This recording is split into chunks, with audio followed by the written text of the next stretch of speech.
apakah gubernur nanti bertanggung jawab langsung ke DPRD seperti yang sekarang ini karena memang dipilih rakyat gitu ya.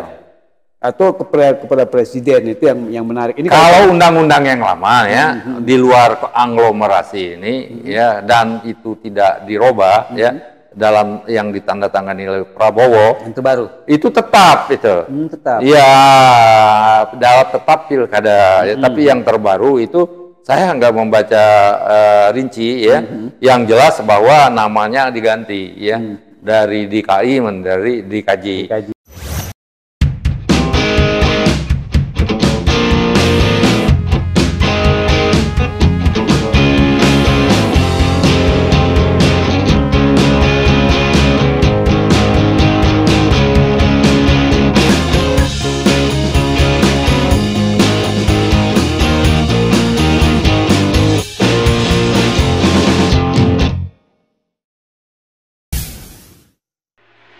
Bismillahirrahmanirrahim. Assalamualaikum warahmatullahi wabarakatuh. Pemirsa Masumi TV dimanapun berada, dari Sabang sampai Merauke, saya Ahmad Heri. Kita jumpa lagi juga tentunya teman-teman di seluruh dunia, para diaspora yang terus menyaksikan acara Masumi TV. Kita sekarang akan membahas masalah yang sangat-sangat penting, yaitu tentang daerah khusus Jakarta, DKJ.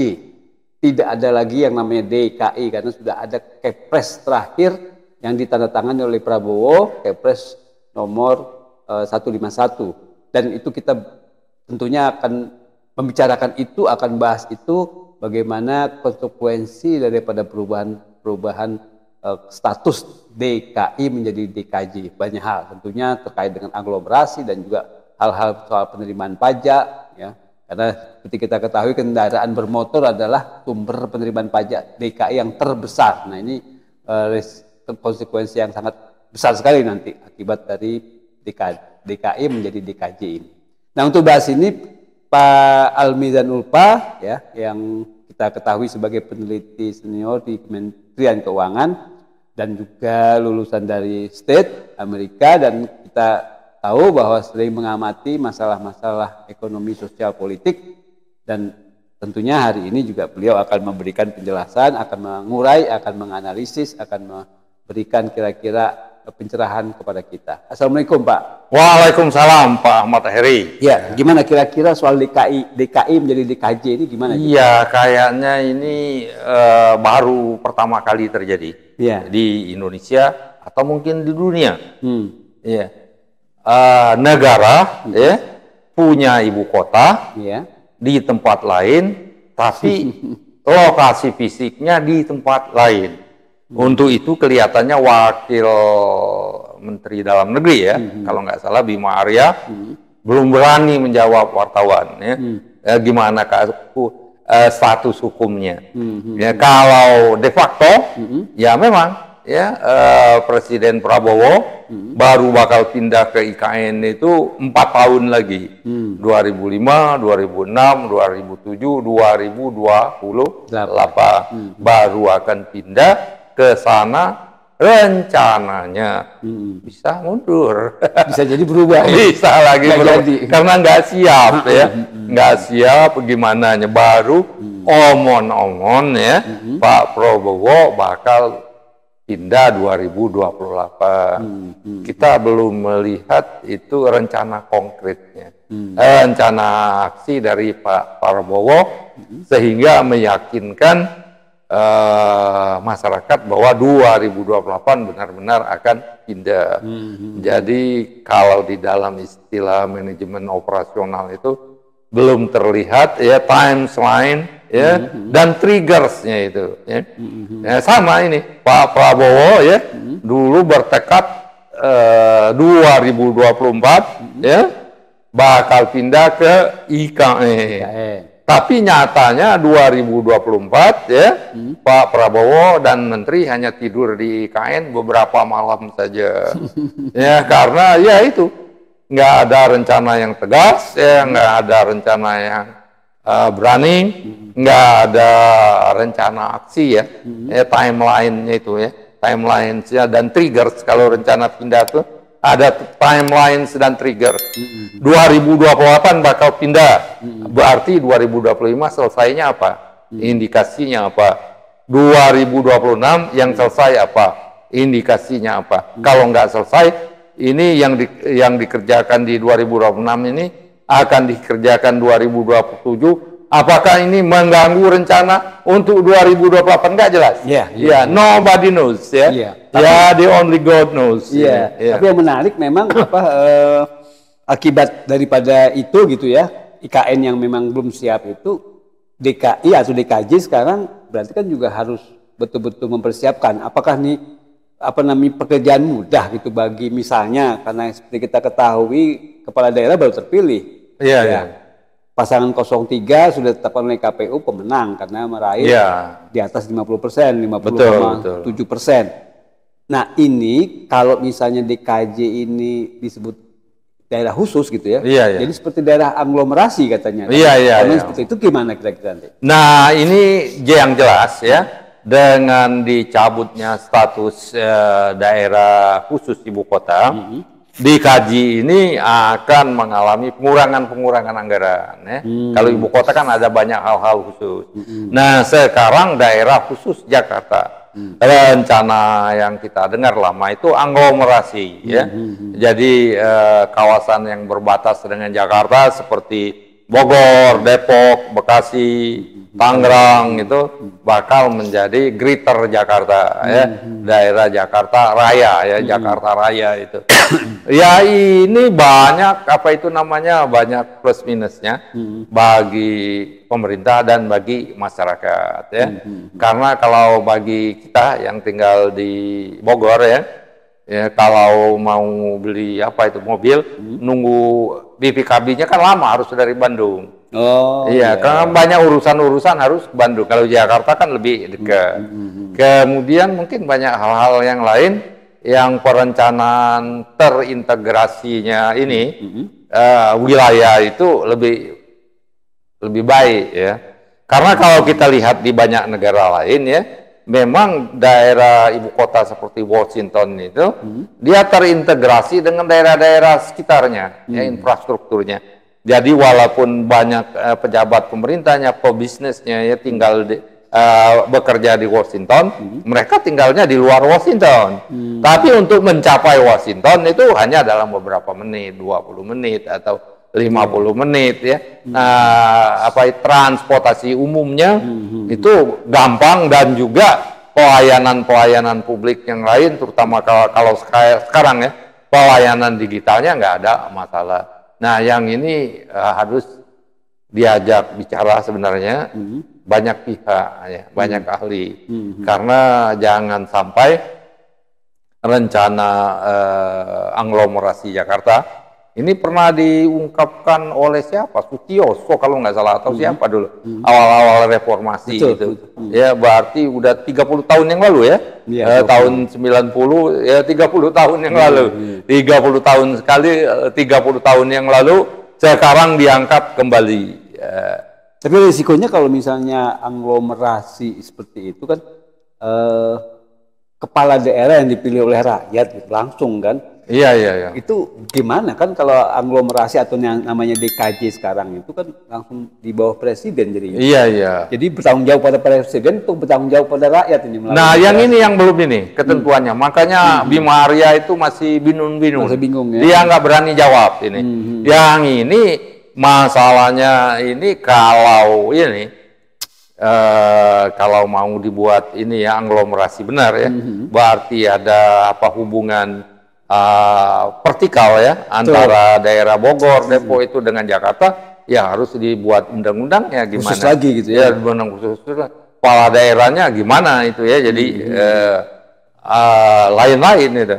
Dan sebenarnya ini bukan masalah yang berat-berat benar, tapi harus dikerjakan dengan sungguh-sungguh sepanjang ya.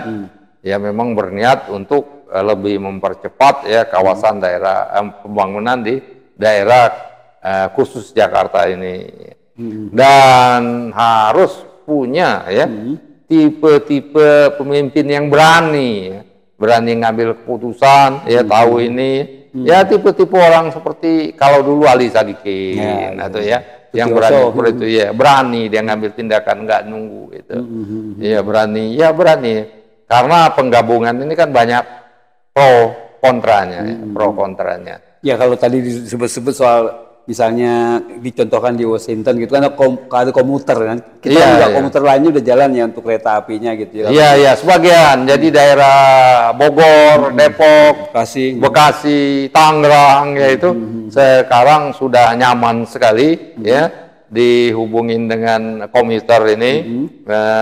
Walaupun kita belum begitu yakin ya kelanjutannya, sustainability-nya. Karena biayanya murah, ini uang masuknya miliaran, dan nggak terbuka. Pengelolaan komuter ini nggak terbuka dengan publik ya. Kita khawatir ada krisis yang tersembunyi yang akan mengganggu pelayanannya di masa depan. Misalnya penggantian keretanya, nanti ada uangnya keretanya. Kalau sekarang kan lancar semua, senyum semua sekarang, senang, bangga semua dengan ini KAI itu. Tapi apakah ini akan berlangsung lama ya?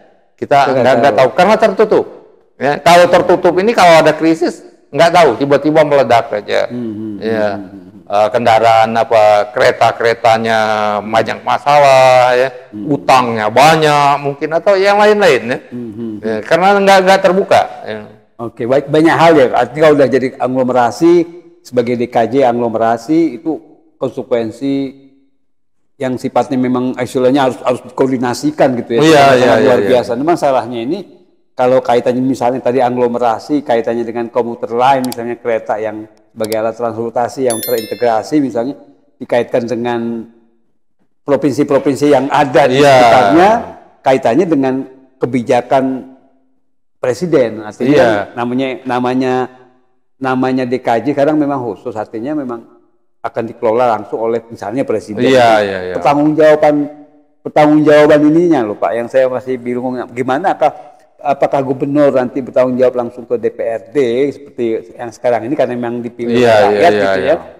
Atau kepada presiden itu yang menarik. Ini kalau undang-undang yang lama ya di luar aglomerasi ini ya dan itu tidak dirubah ya. Dalam yang ditandatangani oleh Prabowo itu baru itu tetap itu tetap dalam tetap pilkada ya. Tapi yang terbaru itu saya nggak membaca rinci ya yang jelas bahwa namanya diganti ya dari DKI menjadi DKJ.